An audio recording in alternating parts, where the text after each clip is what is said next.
Ex-Laker Alex Caruso celebrates an NBA title by putting a foot in his mouth.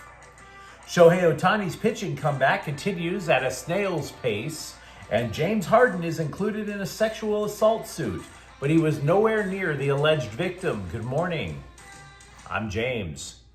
And this is your daily dose of sports and snark for the greatest sports city in the world, Los Angeles. This is the Faithful Angelenos Morning Report. It is June 24th, 2025. Welcome back to the Sanctum Sanctorum of LA Sports. I mentioned in yesterday's clip that I injured my back. So I'd like to mention that today's episode is sponsored by cyclobenzaprine. Yes, cyclobenzaprine. It's a vacation in a bottle. Take one pill and you are gonzo for 15 hours. My brain started recycling dreams. I woke up after I won the lottery for a second time. It was pretty emotional. Now I have back pain and emotional trauma. So, with that out of the way, thank you, cyclobenzaprine. Let's talk LA sports. If you like being in the know about LA, click and clack the like button. Click and clack the subscribe button. There's a notification bell. Hit that. It'll let you know when we drop new content. Sharing is caring. Let people know we exist, and by all means comment. A very quick look at the scoreboard. There were no games involving LA teams yesterday. Meanwhile, today, the Dodgers are at Colorado at 5:40. Flamengo is playing LAFC in Orlando at 6 tonight. It's the last match of group play in the FIFA Club World Cup. LAFC has already been eliminated, but Flamengo can win the group with a win. It could get ugly out in Central Florida. And the Sparks are at Chicago at 5 o'clock. Now what do you say we get to the news?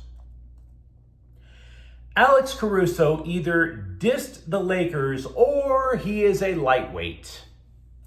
Now he plays for the Oklahoma City Thunder, which just won the NBA title. To which he exclaimed, quote, "Now I got a real one. Now nobody can say anything," unquote. This was in response to whether the 2020 COVID bubble title is a thing. Then a couple of hours later, he realized what the hell he said, and he scrambled to Twitter, quote, "I had 3 beers already. It's sarcasm," unquote. Now, I'm not a hater of sarcasm, and I'm not a hater of beer. I do know the more sarcasm I get, the more my life has changed. I also know my life doesn't change after 3 beers. Dude, do we really have to pull you from the kegger after just 3 glasses? Are you kidding me? I will say, though, that this was not 3 beers, nor was this sarcasm. What I will say it's akin to saying, I'm having sex with a different girl and I just screamed out my ex's name. That's what that was. And to be frank, I don't care. I don't care how the NBA fan base reacts. And if you're a Lakers fan, you really shouldn't care that much either. Because it doesn't matter what he thinks a real ring is. He's been facing Laker haters for the past 5 years who are insulting him about the 2020 title and his bald head. So eventually you would think this is kind of like saying, hey, I've got hair like David Lee Roth. I mean, what are we talking about? It doesn't matter what he thinks. It matters what the NBA says. The Lakers have 17 titles. Enjoy your second ring, Alex. And try and get some tolerance for the old Bud Light. Also with the Lakers, I'm not a big fan of the Stein line. Mark Stein, he used to work for ESPN. They got rid of him because Adrian Wojnarowski actually breaks stories about real trades. Now Stein is on Substack trying to pry money out of you over trades that never happened. Anyway, Stein is reporting the Jazz have not made center Walker Kessler available to the Lakers in a trade, but they were trying to pawn off John Collins, and the Lakers were all, nah. I will say this one kind of sounds legit. As for the upcoming draft, don't look for a solution there to the Lakers' desperate need for a big. The Lakers currently do not have a first-round pick, and as many as 7 centers are slated to be gone in the first round alone. Meanwhile, over with the Dodgers, they confirmed to the LA Times something we already knew, that adding innings to Shohei Ohtani's pitching buildup is going to be a gradual process and might involve some changes along the way. You see, recently in a bullpen sesh, Ohtani hit 100 miles an hour, which wasn't exactly received with joy, because both the Dodgers and Ohtani admit, don't push it, and yet he did. I mean, he's recovering from a second Tommy John surgery, guys. You don't really want to just let it rip that quick. Now, Ohtani told the Times he was able to relax in his second time out against Washington. Because of that, things felt better. But, quote, I want to see improvements with the quality of the pitches that I'm throwing, and then also increasing the amount of pitches, unquote. Now, again, it's not just adjustments in terms of him building up strength. The Dodgers might be making other adjustments to help keep his strength. There's chatter of moving him down on the lineup on nights that he pitches. And that chatter, by the way, is coming from Dave Roberts. It depends on whether they think Ohtani gets fatigue. It also could be dependent on Freddie Freeman, I might add. Freddie Freeman might get dropped in the lineup because he's been slumping for almost a month now. So there may be changes afoot in what has been a previously set Dodger lineup. Longtime viewers also know we spend a lot of time on this program debunking trade rumors as clickbait porn. So I want to frame the following properly. This is not a prediction. Don't take it anyway. I could throw out all kinds of random names. But ESPN created a list yesterday of the 50 MLB players most likely to be traded. So I bring this up primarily to give you an idea of the type of player that the Dodgers could look for. The Dodgers were listed as the best fits for 4 starters and 5 relievers. Now, having said that, these so-called best fits, they would name 4 or 5 teams. So when it came to the starting pitchers, the Dodgers weren't the best fit for any starting pitcher, but they were related as the best top fit for 5 closers. So in other words, there's your hint. The Dodgers might look for a starting pitcher. They definitely need a closer.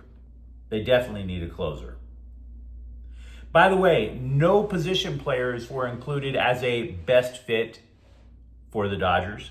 And no current Dodger was listed at all. So in other words, if you're looking to the Dodgers for the trade deadline, it is all buy, no sell. ESPN's Jordan Reed thinks USC wide receiver Jacobe Lane could be the first wide receiver taken in the 2026 NFL draft. And I don't want to throw a glass of cold water on that take. What I want to do is grab a pickaxe and start swinging at Hoover Dam until it breaks, and then spill all that for that take. Just for that bad take alone, I want to put Nevada in a lengthy drought. I do not buy this at all. Here's why. Last year, college football scribes were begging, to find a USC receiver to hype. USC is a wide receiver factory, and this goes back to even before Lincoln Riley was the head coach. You would constantly see USC receivers taken high in the draft. So they were looking at the wide receiver room, and they were wondering last year, it's Zachariah Branch. That's who's the number 1 guy. Oh, no. It's Deuce Robinson. There's your guy. No, it's Jacoby. They never could figure out who. But none of them stood out. None. I think all of them wanted to be the guy, but you know why none of them did? It's when the play was called in a huddle, if they knew that they weren't the top target in the play, they would run these half-assed routes. Even Reed tempered his prediction. Quote, he is a polarizing prospect who has many scouts needing to see more. Despite 12 touchdowns last season, Lane only had 528 receiving yards and was held below 50 yards in 8 of USC's 13 games. There isn't a true wide receiver one in this class yet, so with a bit more consistency, Lane has the opportunity to rise to be the first receiver off the board, unquote. Now, does that really strike you as Jacobe Lane as a potential Biletnikoff Award winner? Because it doesn't to me. Somebody's going to have to claim that mantle with the Trojans next season. I want to phrase this carefully because I don't want to get sued. But James Harden was named as a defendant in a sexual assault lawsuit. Now, he is not accused of being the said assaulter, to be clear. For all the accuser knows, Harden was in another room watching video clips of his playoff collapses. She's not saying Harden did it. The woman included him because he threw a party on New Year's Eve 2024 when she was allegedly sexually assaulted, and the security that Harden paid for did nothing. Even worse, she said the guy who did the alleged assaulting is named Justice. You don't want to make rape jokes. I get it. But claiming you got screwed by Justice is pretty intense, I have to tell you.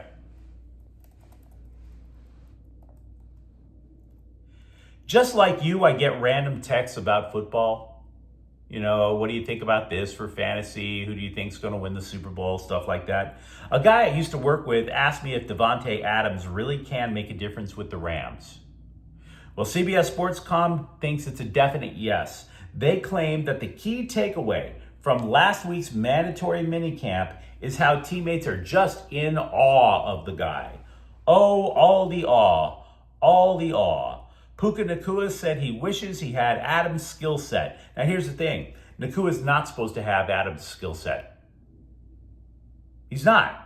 The reason the Rams were okay with letting Cooper Kupp, a Super Bowl MVP, go is because Kupp and Nacua had the same skill set. Adams is there for diversification on offense. There are no rumors involving what the Kings want to do in the upcoming NHL draft. No rumors that we should really think of, as all the hotness.